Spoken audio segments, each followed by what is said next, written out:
I never thought silence could be this loud. The little apartment was still, except for the steady ticking of the old clock above the stove. The kind of clock that always ran a little too fast, reminding me time was slipping away, whether I wanted it to or not. Outside, the streets of Harborview glowed with soft yellow lights, strung between telephone poles. Windows across the road were lit up with the warm glow of Christmas trees, laughter spilling out as families gathered around tables, too big for the small homes they filled. I could hear faint music from somewhere, a scratched recording of "Have Yourself, a Merry Little Christmas," drifting on the winter wind. But in here, it was quiet. Too quiet. I pulled my cardigan tighter, though it didn't seem to help much. The heater made its familiar wheezing sound, but couldn't quite chase away the chill that clung to the air. It wasn't just the cold from outside. No. This was a different kind of cold, the kind that settles in your chest and refuses to leave. On the counter sat 2 chipped plates, one with a slightly overcooked chicken breast, the other with a heap of steamed carrots that had gone a little mushy. It wasn't much, but it was all I could manage after working the late shift at the diner last night. I'd promised myself I'd make this Christmas feel special, even if it was just me and Oliver. Oliver, my son, was humming softly in the next room, dragging his little toy truck across the floor. He didn't know yet that Christmas was supposed to look different. He thought mismatched decorations and a tiny plastic tree were enough. Sometimes I wished I still had that kind of faith, that a few blinking lights could make up for everything missing. I glanced at the table. There were only 2 chairs. One for him, one for me. I'd gotten used to that. And yet tonight it felt heavier than usual. I thought of all the years I'd spent convincing myself I didn't need anyone, that I was fine raising Oliver alone, working double shifts, keeping my head down. It had become almost a badge of honor surviving on my own. But lately, there'd been this gnawing ache in my chest, a whisper in the quiet hours, asking me if maybe I wasn't as fine as I claimed to be. The clock ticked again. 6:14 p.m. Almost dinner time. Mom Oliver's little voice carried from his bedroom. "Yes, baby," I called back, forcing my tone to sound brighter than I felt. "Can we light the tree now?" I smiled faintly, even though he couldn't see it. "Of course. Let's make it sparkle." I set the plates on the table, wiped my hands on the threadbare towel, and stepped into the living room, where our miniature tree stood proudly in the corner. Its branches were weighed down with paper stars and string popcorn garlands we'd made together. Oliver sat cross-legged in front of it, his cheeks flushed from excitement, thumb hovering over the little switch. "Ready?" he asked. I nodded. The tree blinked to life, casting soft glimmers across the peeling paint of our walls. For a moment the room didn't feel so cold, but out of the corner of my eye, I noticed movement through the frosted window. Across the street on the park bench under the lamplight sat a man. He was older, maybe late 60s, with broad shoulders hunched beneath a dark coat, his breath misting in the frigid air. He didn't move. He didn't look around. Just sat there, alone. I didn't know why I couldn't stop staring. Oliver tugged my sleeve. "Mom, he looks cold. Do you think he's waiting for someone?" I opened my mouth to answer, but hesitated. "I don't know," I said softly, but in my chest, that ache tightened, and I couldn't help but wonder if maybe the man on that bench wasn't the only one waiting for something. I don't know what made me keep looking at him. The man hadn't moved since I first noticed him from our window. He sat on the park bench across the street, directly under the lamp-post that hummed faintly in the cold air. The snow had begun to fall harder, dusting his shoulders and hat in a thin white layer. Mom Oliver tugged at my sleeve again, his big brown eyes blinking up at me. Why is he sitting there all alone? Doesn't he have a home to go to? My first instinct was to say something comforting, something that would make sense to a 5-year-old. But the words caught in my throat. "I'm not sure, baby," I murmured instead, brushing a stray curl from his forehead. Oliver pressed his little nose against the frosted glass and sighed. "He looks sad, like you did last Christmas." That hit harder than I expected. Last Christmas, I'd thought I'd hidden it well, the quiet ache that came when Oliver tore into his one small present, while I forced a smile. But children notice things. Even when they don't say it out loud, they carry your sadness in their tiny hearts. Oliver turned back to me, his voice soft but steady. "Mom, maybe we can ask him to have dinner with us." I blinked at him. "What?" He nodded, serious now. "You always say no one should be alone on Christmas Eve. He's all alone. We should ask." I let out a short laugh, but there was no humor in it. "Sweetheart, he's a stranger. We don't know anything about him." Oliver frowned. "But you know he's cold, and you know he's lonely." I opened my mouth to argue, but closed it again, because he wasn't wrong. Through the fogged glass, I could see the man's breath rising in uneven clouds. He wore an old military-style coat, the kind with brass buttons and a faded insignia on the shoulder. His hands were bare, resting motionless on his knees, fingers curled slightly, as if holding on to something invisible. A wave of something heavy and strange washed over me. For years I'd built walls around our little life. Walls to keep Oliver safe. Walls to keep me from getting hurt again.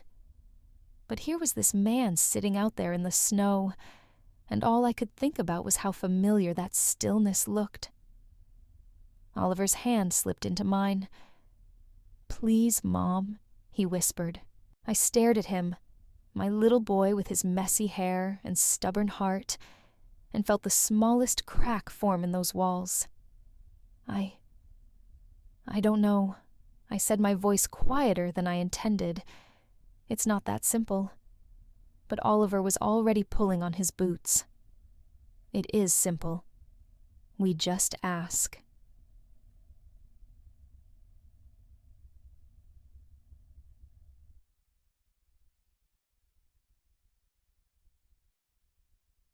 By the time I'd slipped on my coat and found Oliver's missing mitten, he was standing at the door waiting.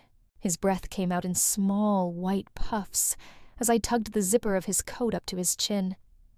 "Stay close to me," I said firmly. "Don't run ahead." The cold hit us the second we stepped outside, sharp and biting.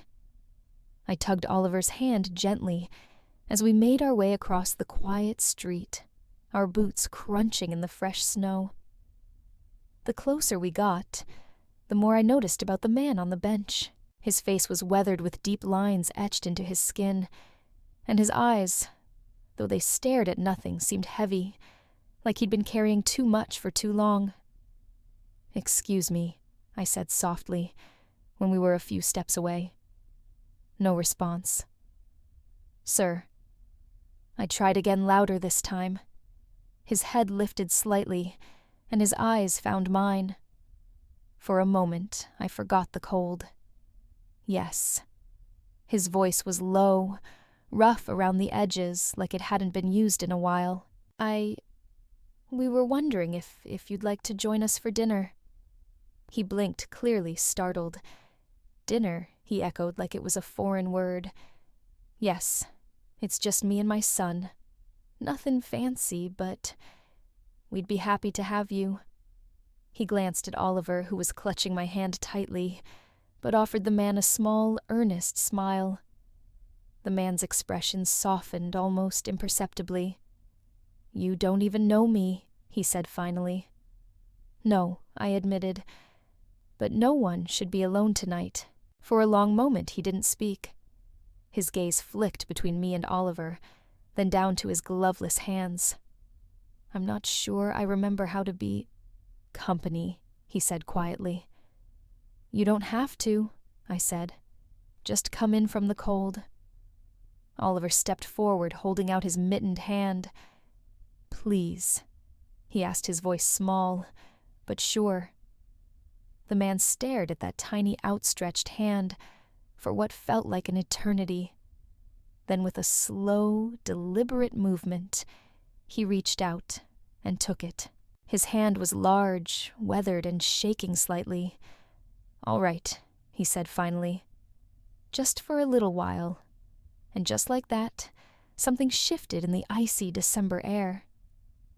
As we turned to walk back to the apartment, the three of us left a trail of footprints in the snow. Two small, one large, all heading in the same direction. I didn't realize how loud the snow could sound under boots until that night. Each step crunched like a whisper echoing in the stillness, breaking the invisible barrier between us and the man sitting on the bench. Oliver's mittened hand tightened in mine. His breath came out in uneven clouds, and even though his shoulders were small, there was a determination in the way he pulled me forward. When we were just a few feet away, I slowed to a stop. The man hadn't looked up. He sat hunched, his coat pulled tight, though not nearly warm enough for the December chill. His gloveless hands were clasped loosely in his lap, the knuckles pale from the cold. "Excuse me," I said softly. His head jerked up. For a split second there was something sharp in his eyes, like a man caught off guard, in a place he thought no one would find him. "Yes," he said, his voice gravelly and low. I swallowed hard. "I'm sorry to bother you. We couldn't help noticing you out here. My son and I live across the street." He glanced at Oliver briefly before his gaze settled back on me, and I hesitated, suddenly aware of how foolish I must sound. The words I'd rehearsed in my head felt clumsy now, like mismatched puzzle pieces. I just thought, "If you don't have anywhere to be tonight, maybe you'd like to join us for dinner." His eyebrows rose, and for a moment his expression hardened. "You're inviting me?" "Yes. It's not much, just a simple meal, but you don't even know me." His tone wasn't cruel, but there was a weight to it, a kind of practiced resistance that told me this wasn't the first time he'd brushed someone off. "I know that," I said gently, "but I also know no one should have to sit alone out here on Christmas Eve." He let out a low, humorless laugh. "So this is pity, then." My face grew warm despite the cold. "No," I said firmly. "It's not pity. It's decency. And maybe a little selfishness, too." That seemed to catch him off guard. His brow furrowed. "Selfishness." I nodded. I don't want my son growing up thinking it's okay to walk past someone and do nothing.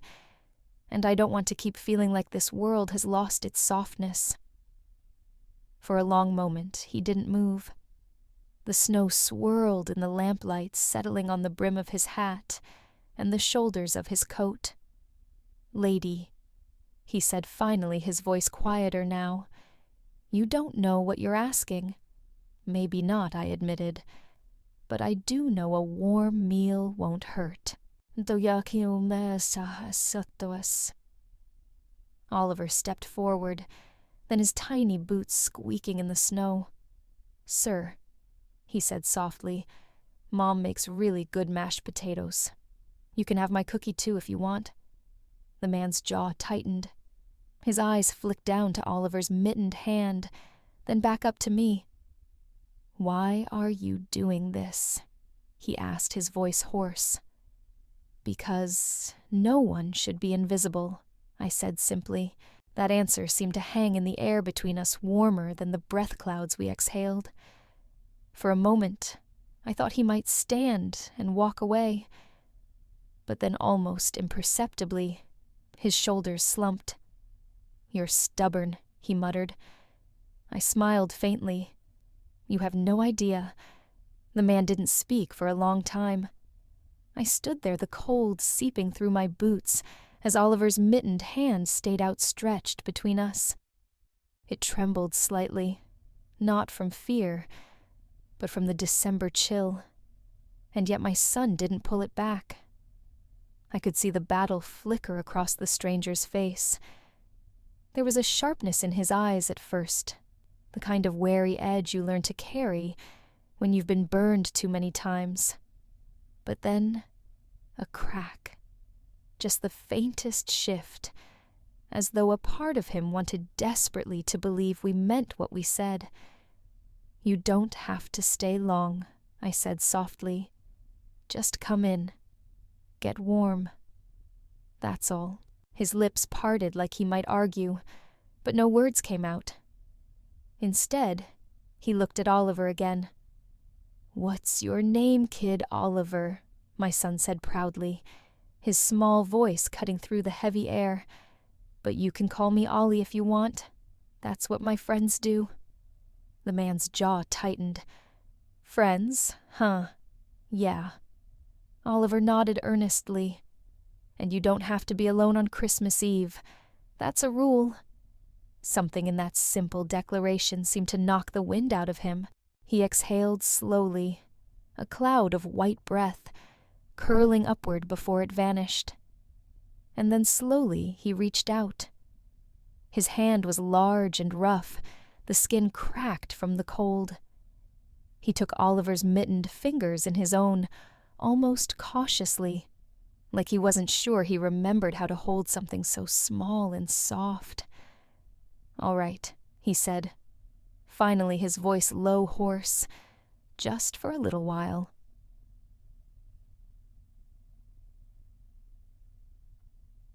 Oliver grinned so wide I thought his face might split in two. "Come on then," he chirped, tugging gently. The man rose to his feet with surprising stiffness, like his body wasn't used to standing after sitting for so long in the cold. As he straightened, I noticed how broad his shoulders were beneath the worn coat, and how tired his eyes looked even when he tried to stand tall. I stepped back instinctively, but not out of fear. It was something else, a realization that this stranger wasn't as imposing as I'd thought.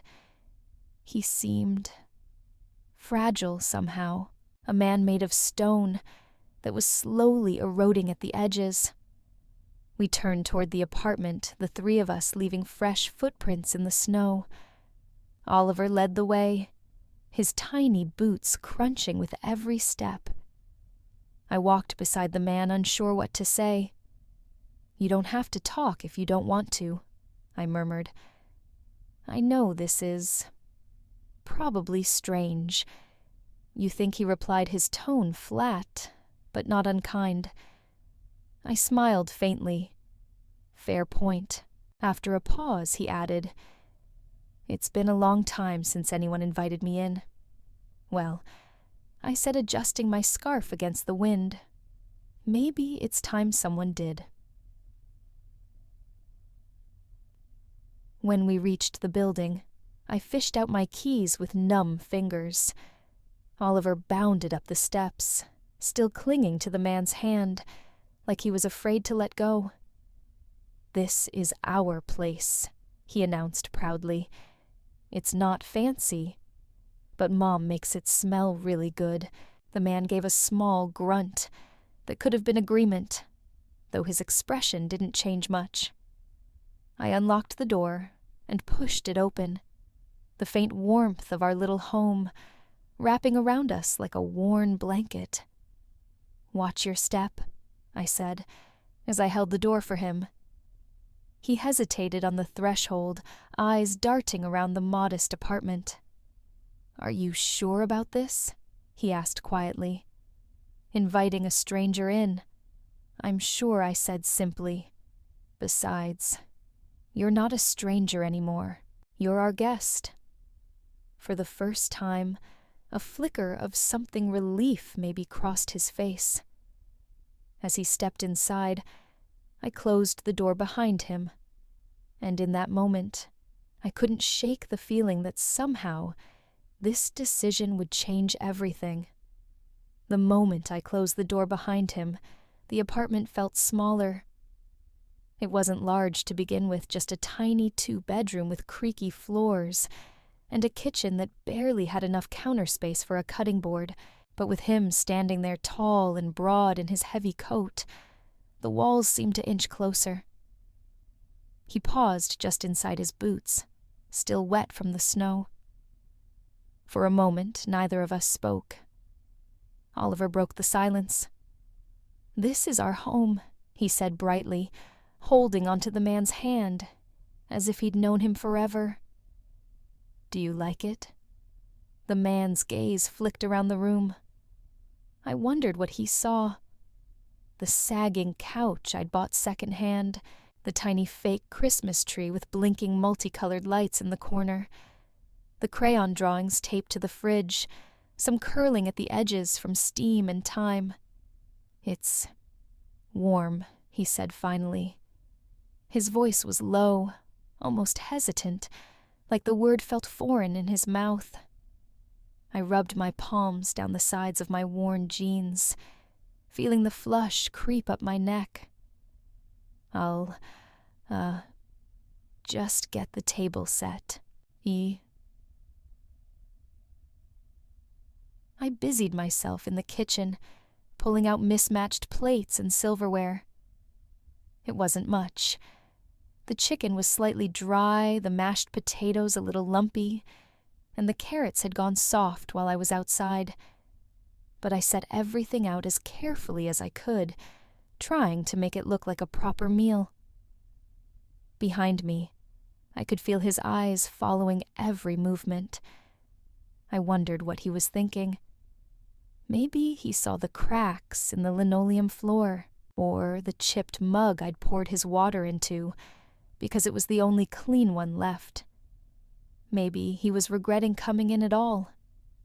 When I turned back around, he was still standing near the door, his hands shoved into the pockets of his coat. "You can sit," I said softly, nodding toward the small wooden table by the window. He hesitated for a moment before walking over. The chair creaked under his weight as he lowered himself slowly, like someone unused to being invited to stay. Oliver hopped into the chair across from him, his legs too short to touch the floor. "Mom makes the best food," he said proudly, "even when it's not pizza." The man's lips twitched, and for a second I thought he might actually smile. "I'll take your word for it, kid." I placed a plate in front of him and caught his eyes for just a moment. There was something guarded there, but also tired. So very tired. "Here you go," I murmured. "It's not fancy, but it's warm." He nodded once. "Thank you."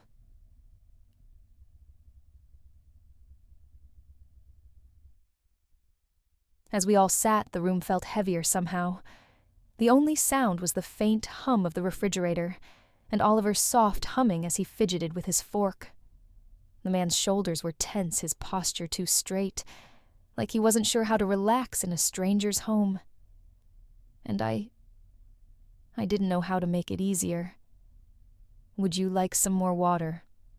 I asked, my voice a little too bright. He shook his head. "I'm fine."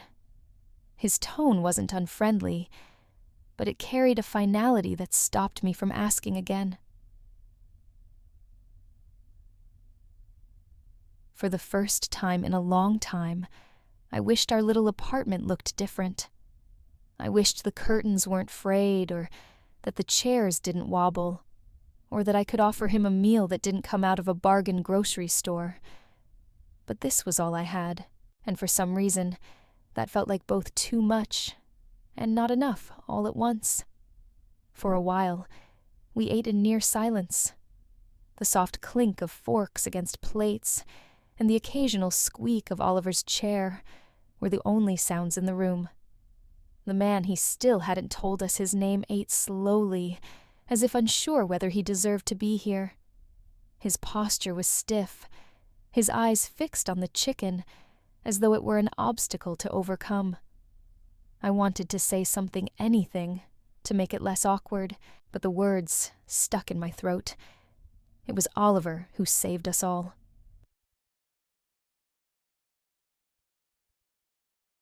"Do you like cookies?" he asked suddenly, his small voice cutting through the heavy air. The man looked up, startled. "I suppose so," he said, his voice rough but softer than before. Oliver grinned and jumped down from his chair, his socks sliding a little on the worn linoleum. "Wait here," he said, dashing into the kitchen. I opened my mouth to tell him not to run, but stopped myself. For the first time that night, there was a flicker of something light in the room. The man's eyes followed Oliver, and I thought I saw a faint crease forming at the corners, almost like a smile, trying to remember how to exist. Oliver returned, clutching a small plate in both hands. On it were 3 lopsided cookies misshapen from a baking experiment earlier that week. Mom helped, but I did the sprinkles, he announced, proudly holding out the plate. The man blinked at the offering. "For me, yes," Oliver said, as if it were the most obvious thing in the world. "You can have this one. It's the biggest." He pointed to a cookie that had spread too much in the oven, its edges slightly burned. The man stared at it for a long moment. His hand hovered above the plate, then withdrew slightly, like he wasn't sure if he had the right to take it. "Onsuakitas." "It's okay," Oliver said gently. "It's for sharing. That's what Mom says cookies are for." The man's throat moved as he swallowed hard. Slowly he reached out and took the cookie between his fingers. "Thank you," he said hoarsely. Oliver beamed. "You're welcome. It's got extra sprinkles. That makes it magic." I watched in silence as the man brought the cookie to his lips. He bit into it cautiously, as if afraid it might crumble under his touch. "It's good," he murmured after a moment. "Really?" Oliver's eyes lit up. The man nodded once. "Really?" His voice caught slightly on the word, and when I looked closer, I realized his eyes were glistening in the dim light. He turned his face away quickly, but not before I saw it. That guarded, stone-cold expression he'd worn outside was cracking. Just a little. But enough. "Down so hasiksi," Oliver said cheerfully, climbing back into his chair. "I told you, cookies make people feel better." The man let out a sound half laugh, half sigh. "You were right, kid," he said softly.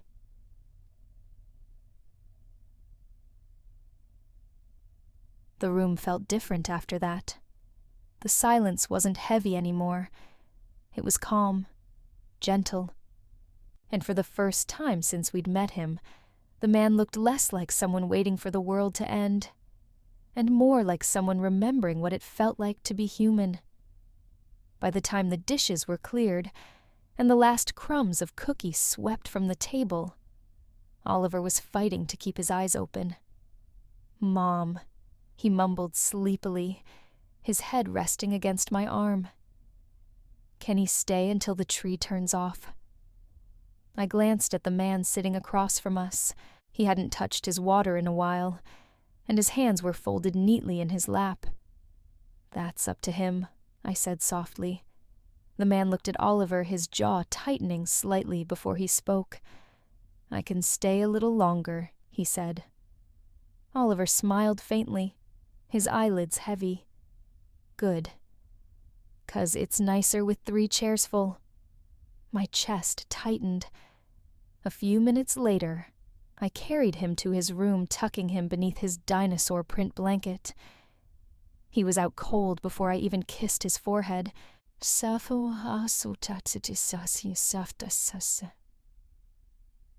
When I stepped back into the kitchen, the man was still sitting at the table. His coat hung over the back of the chair, the shoulders damp from melting snow. You don't have to stay, I said gently, filling the kettle with water. It's late. I know, he replied, but I don't mind.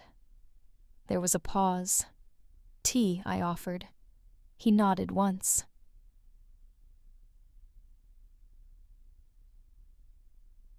We sat across from each other, 2 chipped mugs between us.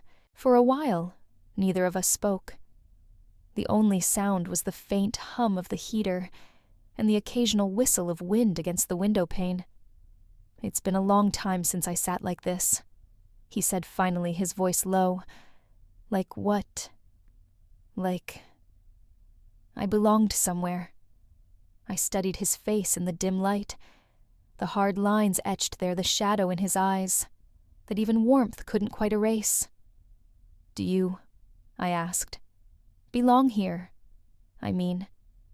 He didn't answer right away. I don't know, he admitted. I don't remember what it feels like.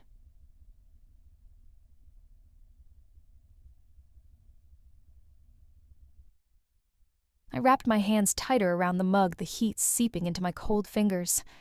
I get that, I said quietly. More than I wish I did. He looked up at me, then really looked as though seeing me for the first time. Why I hesitated, the words heavy on my tongue. My parents haven't spoken to me in 5 years, I began. They didn't approve of me keeping Oliver when I got pregnant, said I was ruining my life. He didn't interrupt, just listened. I tried to make it work with his father, I continued, but he left before Oliver was born, said he wasn't ready to be tied down. The words still stung even now. I've been doing it alone ever since. And most days I tell myself it's fine, that I'm strong enough. But some nights, I let the sentence trail off. He nodded slightly as if he understood.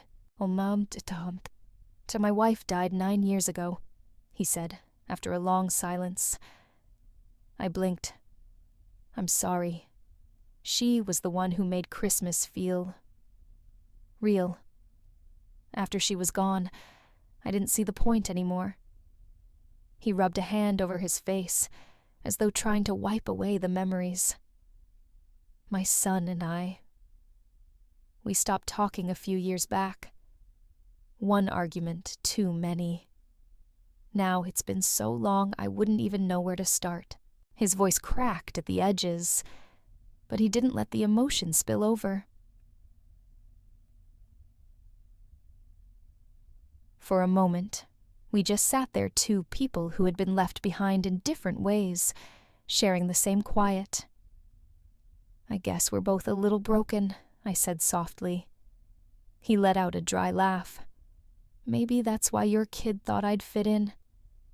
For a while, neither of us said a word. The kettle had gone silent, and the tea in our mugs had cooled just enough to drink.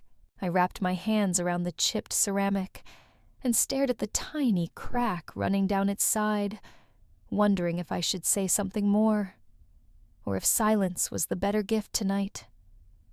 He didn't look at me, but I could sense his guard lowering in small, almost invisible ways. The way his shoulders softened, the way his hands loosened from their tight habitual clasp. You know, he said suddenly, his voice softer now after my wife died. I thought I'd learned how to be alone. Turns out, I just got good at pretending it didn't hurt.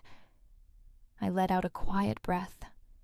I thought I was doing the same, I admitted, telling myself I chose this. that keeping everyone at arm's length was safer. But there are nights like tonight, when it feels more like punishment than protection. He glanced at me then, just a flicker of eye contact. But it was enough. As the wind outside picked up rattling the window pane, Oliver stirred faintly in the other room, murmuring something in his sleep. "Your boy's lucky to have you," the man said. I smiled faintly. Most days I feel like I'm barely keeping us afloat. Still, he said quietly, he knows he's loved. That's more than some kids ever get. There was a long pause. "Like your son?" I asked gently. He didn't answer right away. "I wasn't the father I should have been," he said finally. "I thought providing was enough. Turns out being there mattered more." His voice faltered. By the time I realized he didn't want me there anymore. I reached across the table, hesitating just long enough for him to pull away if he wanted to. He didn't. My hand brushed his knuckles, and though his skin was rough and cold, there was a faint tremor beneath it, like a man trying to remember how to let someone touch him without flinching. "You don't seem like a bad father," I said softly. "You don't know me." Maybe not, I agreed. "But you came inside tonight. That counts for something." For a moment, I thought I saw his lips twitch into the faintest ghost of a smile. "Maybe," he murmured. We sat like that for a while longer, the space between us no longer heavy, but quiet, in a gentler way. It struck me then how strange it was to find comfort in someone else's brokenness. And yet, here we were, two people frayed at the edges, sharing a worn table in a too small apartment, on a night that should have felt lonelier than it did. The apartment was quiet when I woke. For a moment, I thought the night before had been a dream. The soft clink of mugs, his gravelly voice sharing pieces of a life I never expected to hear, the way the silence between us had felt almost warm by the end. But then I noticed the extra chair at the table, pushed back slightly like someone had sat there not too long ago. It hadn't been a dream. Oliver stirred in his room, his little voice calling out Mom. "Can we see if it snowed more?" I smiled faintly. "Let's go look, baby." He patted out in his pajamas, hair sticking up in every direction. His tiny hand slipped into mine as we walked to the door. The morning air was crisp, the kind of cold that bit at your cheeks, even through the crack of the door. And then I saw it. There on the doorstep stood a small pine tree. It wasn't tall, no more than 3 feet, but its branches were full and green dusted with fresh snow. Someone had wrapped a string of tiny white lights around it, the kind that twinkled faintly even in the pale winter sun. At its base, tucked between the roots, sat a folded card. I crouched down and picked it up carefully. The front was plain, just a simple cream-colored square. Inside, scrawled in uneven handwriting, were the words, "Thank you for letting me sit at your table." My breath caught. "Mom, who's it?" from Oliver asked, his eyes wide as he knelt next to the tree. I didn't answer right away. "Someone who wanted to say thank you," I murmured. Oliver reached out and gently touched the lowest branch.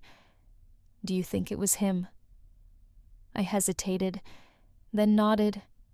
"Yeah, baby, I think it was. Yee."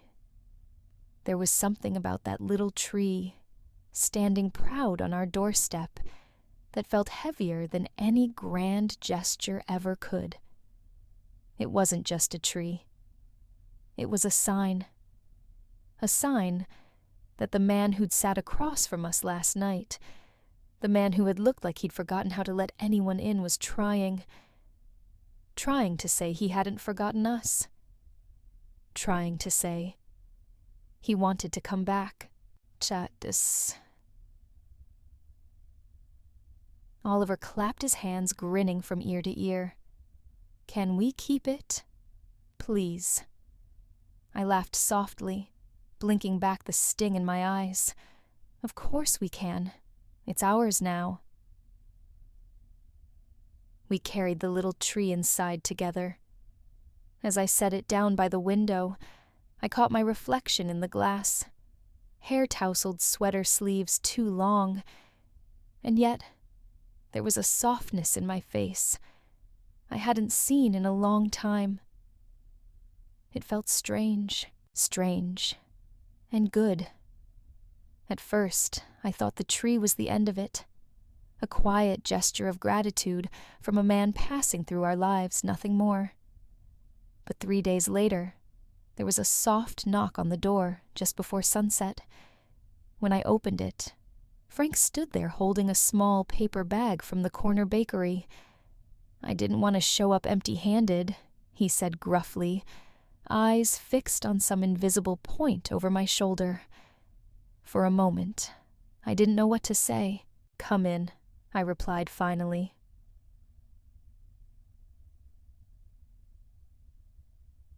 It started like that. Every few days he would appear, sometimes with a loaf of bread still warm from the oven, sometimes with a small jar of jam, or a carton of eggs from the farmer's market. Each visit felt tentative at first, like he was testing the edges of a fragile truce with the world. But Oliver welcomed him every single time with unguarded joy. Frank's here, he would shout, running to the door. Frank, come see the drawing I made, Senatorsi.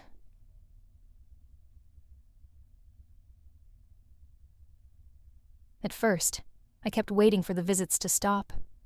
I'd grown used to people leaving Oliver's father, my parents, even friends who had slowly drifted away when life got too complicated.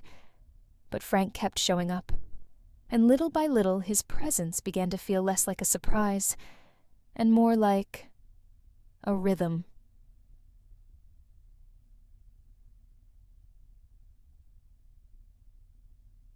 He never imposed. Sometimes he'd sit at the table sipping tea while Oliver colored pictures for him. Sometimes he'd help me carry groceries up the stairs or fix the wobbly leg on a chair that had been threatening to give out for months. And every time he left, there was a softness in his voice when he said goodbye. Thanks for the tea. Tell Oliver I'll bring him that book I mentioned. See you soon if that's all right. Taatista. One afternoon, I found him standing in the kitchen, changing the light bulb I'd been too short to reach. You didn't have to do that, I said. He glanced down at me, a faint smile tugging at the corner of his mouth. I know, he said, but I wanted to. Something about those words stayed with me long after he left.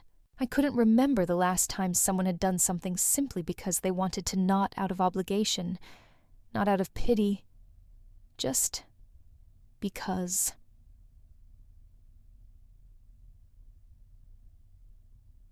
The more Frank came around, the more I noticed the small changes in Oliver, too. The way he'd sit closer to Frank at the table. The way his laughter came easier. The way he started calling him our friend Frank when talking to his stuffed animals, and maybe, though I didn't dare admit it out loud, I noticed small changes in myself, too. One evening, as Frank was getting ready to leave, Oliver wrapped his arms around him in an impulsive hug. Night, Frank. He murmured into the fabric of his coat. Frank froze, startled, but then slowly he patted Oliver's back, with a hand that looked far too big and clumsy for such a gentle gesture. "Good night, kid," he said softly. When he glanced at me, there was something in his eyes I hadn't seen before. Not just gratitude, something closer to hope. It happened slowly. Frank never announced his place in our lives. He didn't barge in or demand space. He simply stayed. At first it was little things. Fixing the loose cabinet hinge in the kitchen, changing the batteries in Oliver's favorite toy when they died, bringing over a small toolkit he claimed he didn't need, but seemed to use every other visit, and every time he finished, he'd say the same thing in that quiet, gruff way of his. "Didn't want the place falling apart on you two."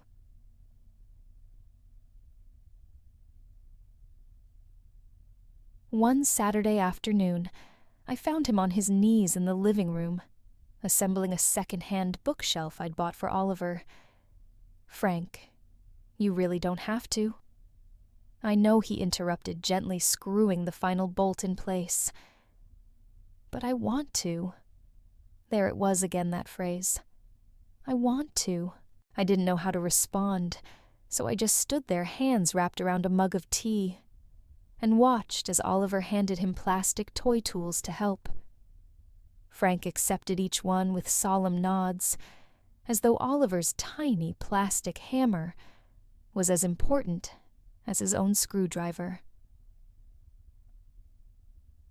Little by little, I stopped worrying about how often he came around. When I cooked dinner, I set an extra plate without thinking. When Oliver colored pictures, he always drew 3 figures instead of 2. When I walked into the apartment after a long shift, the air felt warmer, knowing Frank might already be there, helping Oliver build pillow forts, or reading aloud from one of the old books he'd started bringing over. It was nice. Maybe too nice. Because with every visit, a thought began creeping in. What if this isn't permanent?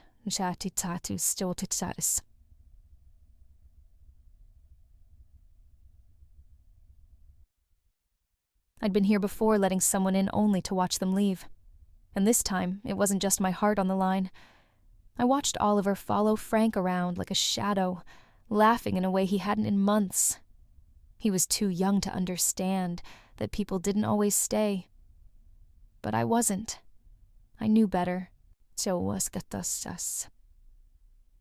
One evening, after Frank tightened the loose doorknob, and Oliver had gone to bed, I lingered in the kitchen folding laundry just to keep my hands busy. "You don't have to keep fixing things for us," I said softly. Frank looked up from the chair he was tightening. "I know." "Then why do you—" He set down the screwdriver and met my eyes. "Because I like being here."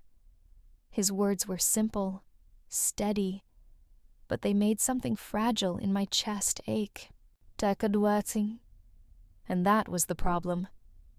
The more he became part of our lives, the more I feared the day he'd walk away. I wasn't sure if I could handle Oliver asking where Frank had gone. Or worse, seeing the same emptiness I'd seen too many times before. So I nodded, forcing a small smile. But inside, the question kept echoing. What if this is temporary? It happened so fast I almost didn't catch it.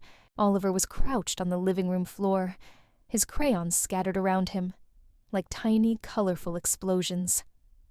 Frank sat nearby on the couch, watching him with quiet amusement, as Oliver held up his latest masterpiece. "This is you, Frank," Oliver said proudly, pointing to a stick figure with wild gray hair and a crooked smile. Frank chuckled. "I see the resemblance, and this is me." Oliver continued circling another figure in bright green, and this. He pointed to the 3rd figure, drawn with long brown hair and a purple dress. "This is Mom." I smiled faintly from the kitchen, where I was drying dishes, But then Oliver said it, and we're all together. Like a family. Right, Grandpa. The word hung in the air. Frank froze. His eyes darted to me, searching for something, permission maybe, or an explanation. My heart thudded in my chest. Grandpa Frank repeated softly. Oliver nodded matter-of-factly. Yeah, you're like a grandpa now. You come over, you fix stuff, and you read to me. That's what grandpas do, right? I didn't know whether to laugh or cry. Frank opened his mouth as if to speak, but no words came. He reached out, ruffling Oliver's hair gently. I suppose you're right, kid, he said finally, his voice rough around the edges. I guess that's what grandpas do. From the kitchen, I watched them. A lump rose in my throat. When had this happened? When had this quiet, guarded man become such a constant presence that my son saw him as family? And why did that thought terrify me as much as it warmed me? Later, after Oliver had been tucked into bed, I found Frank standing by the window, staring out at the softly falling snow. I didn't mean for him to call you that, I said quietly. He didn't turn around. I didn't mind. There was a pause. I used to think I was done with family, he murmured. But that boy, he makes it hard to stay cold. I stepped closer, my fingers tightening around the edge of my sweater. And you, he asked, suddenly glancing at me. What do you see when you look at me? I hesitated.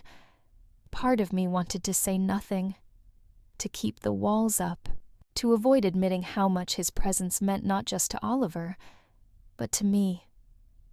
But I was tired of walls.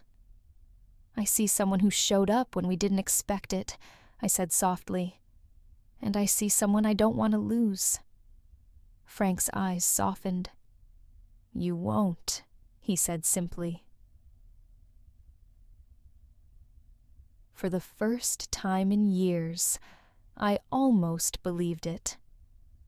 Oliver had been counting down the days for weeks. 5 more sleeps, he'd whisper every night, as I tucked him in his small fingers, holding up the right number of outstretched digits. Then my party. And Frank's gonna be here, right? I smiled, brushing the hair off his forehead. Yes, baby. Frank said he wouldn't miss it for the world. Frank had made that promise 2 Saturdays ago, crouching down so he was eye level with Oliver, as they stacked blocks in the living room. 8 o'clock sharp, Frank said, holding up his pinky. Pinky, swear, Oliver asked, his face serious. Pinky, swear, Frank replied, his large hand dwarfing Oliver's tiny one. I had watched them from the doorway, a warmth blooming in my chest at the sight. But now, watching Frank pace in my small kitchen, with his phone pressed tight to his ear, that warmth was being replaced with a creeping sense of dread. The call had come late in the evening, just as we were cleaning up from dinner. Frank had glanced at the screen, and I saw the name flash, before he quickly stepped outside Daniel. It was the first time I'd ever seen him hesitate to answer. When he came back in, his shoulders were tight, his expression unreadable.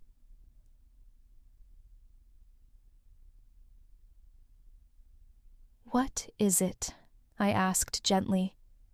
He shook his head at first, but then let out a heavy sigh. My son, he said finally. He wants to see me. I blinked. I thought you hadn't spoken in years. We haven't, Frank said quietly. Not since things got bad. He rubbed a hand over his face, and for the first time since I'd known him, he looked genuinely unmoored. He's in Chicago. He asked if I could come out this weekend. Says he doesn't know if he'll have time again for a while.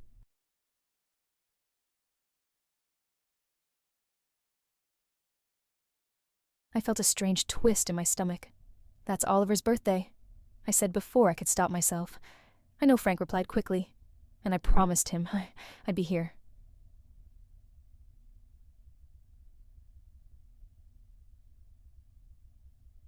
For a moment, the kitchen felt too small for both of us.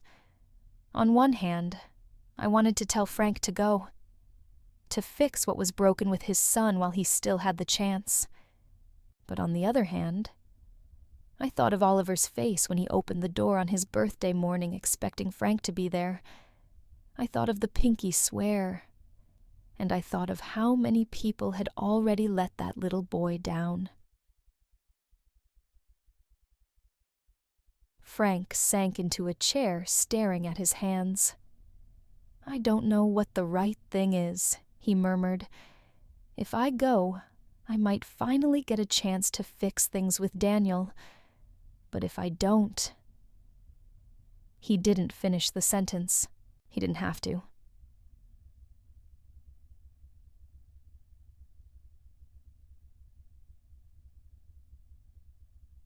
You're in a hard spot, I said softly, sitting across from him. He knotted his jaw tight. I never wanted to be the kind of man who breaks promises, he said. Not to a kid. Not to your kid. For a long time, we sat in silence. The only sound was the faint hum of the refrigerator and the wind rattling against the window pane. By mid-morning, Oliver was practically glued to the front window. Is he here yet? He asked for the 5th time in 20 minutes, his little face pressed against the cold glass. Not yet, baby, I said softly, trying to keep my own voice calm. He'll be here. But inside my chest felt tight.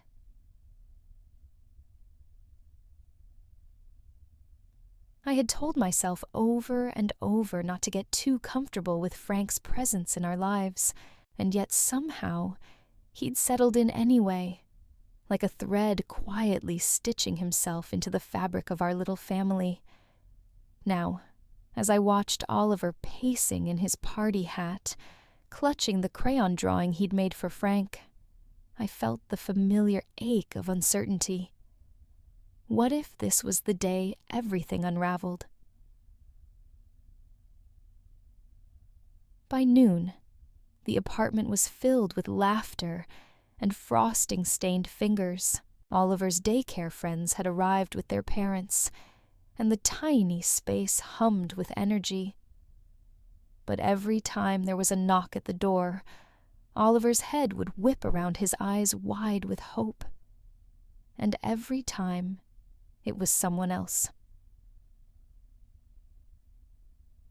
When the last guest left, the sun had already begun to dip behind the buildings. Oliver sat slumped on the couch, clutching a half-deflated balloon in one hand. Maybe he forgot he whispered. The words were so soft I almost didn't hear them.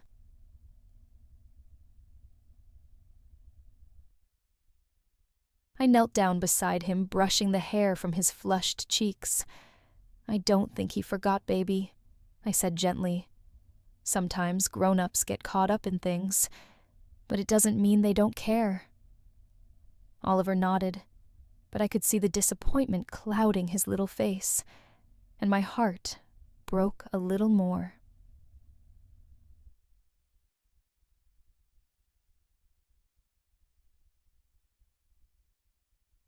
It was nearly dark when the knock came. Casas. I froze, unsure if I'd imagined it. But then it came again, 3 soft raps against the door. I opened it to find Frank standing there, snow clinging to his coat, his breath visible in the cold air. "I'm sorry, I'm late," he said, his voice low but steady. In his hands was a small box, wrapped in brown paper tied neatly with twine. I couldn't make her wait any longer. For a moment, I couldn't speak. Then Oliver barreled past me, launching himself into Frank's arms. "You came," he cried, burying his face in Frank's coat. "I promised, didn't I?" Frank murmured, hugging him tightly. The three of us stood there in the doorway, the world outside quiet and still. And for the first time in a long while, I felt something deep in my chest loosen. The apartment glowed in soft, golden light, the scent of cinnamon and roasted vegetables wrapping around us like a well-worn blanket. 1 year. It was hard to believe how much had changed in just one winter. Last Christmas, I sat alone at this very table, a single candle flickering weakly against the dark. Ellie had been asleep in her tiny bed, and I'd convinced myself it was enough just the two of us surviving. But this year, there were 3 chairs filled.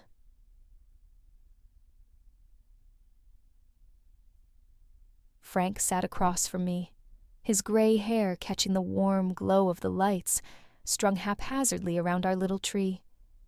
He held Ellie on his knee as she giggled, trying to balance a cookie on her tiny nose. "You're cheating, Grandpa," she teased, pointing at him with mock severity. "Am I?" he asked, eyes twinkling as he leaned closer to let the cookie fall into his mouth. "Guess I need more practice then." Her laughter rang out clear and bright, filling every quiet corner of the room. I watched them with a soft ache in my chest, the good kind, the kind that comes when you realize you're no longer carrying the weight alone. Frank caught my gaze and smiled a quiet, steady smile that felt like it belonged here now. We ate slowly, the 3 of us sharing food and stories under the glow of the tree. There was no fine china, no crystal glasses, no grand hall like the one Frank used to know. Just mismatched plates, crayon drawings on the fridge, and the sound of Ellie humming carols between bites. And somehow it felt more like Christmas than anything I'd ever known. When dinner was done, I leaned back in my chair, my heart full in a way I couldn't put into words. This wasn't the life I'd imagined years ago. It was better. After dinner, Ellie curled up on the couch, her eyelids drooping as Frank read aloud from her favorite storybook. His deep, gravelly voice filled the small apartment, weaving magic into every word. By the time he closed the book, her head had slipped onto his shoulder, her breathing slow and steady. "She's out," he whispered, glancing at me with a soft smile. I nodded, my hands wrapped around a cooling mug of tea.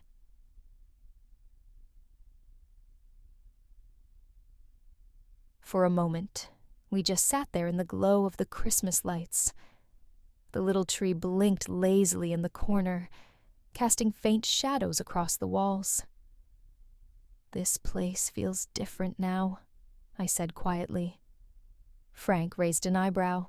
"Different how warmer, fuller." I hesitated, my fingers tightening around the mug. "You didn't just fix the leaky faucet or the wobbly chair, Frank. You fixed us." His expression softened, but I could see his throat working as he swallowed hard. "You didn't just save us," I said, my voice barely above a whisper. "You gave us a home." The silence that followed wasn't heavy this time. It was tender, like a quiet breath shared between 2 people who didn't need to fill the space with words. Frank's eyes glistened in the dim light. "I thought I was too far gone for this," he said. Finally, his voice rough with emotion. "Too broken. Too late." I shook my head. "It's never too late," I murmured. "Not for family." Frank looked down at Ellie still sleeping soundly against his chest. "She's the one who saved me," he said softly. "You both did." His hand brushed a stray curl from Ellie's forehead, and for a moment I saw a fragility in him that few people ever got to witness. When he looked back at me, there was no need for grand declarations, just a quiet truth in his eyes. "I don't want to lose this," he said simply. "You won't," I replied. That night, under the faint glow of our little tree, I realized something simple and profound.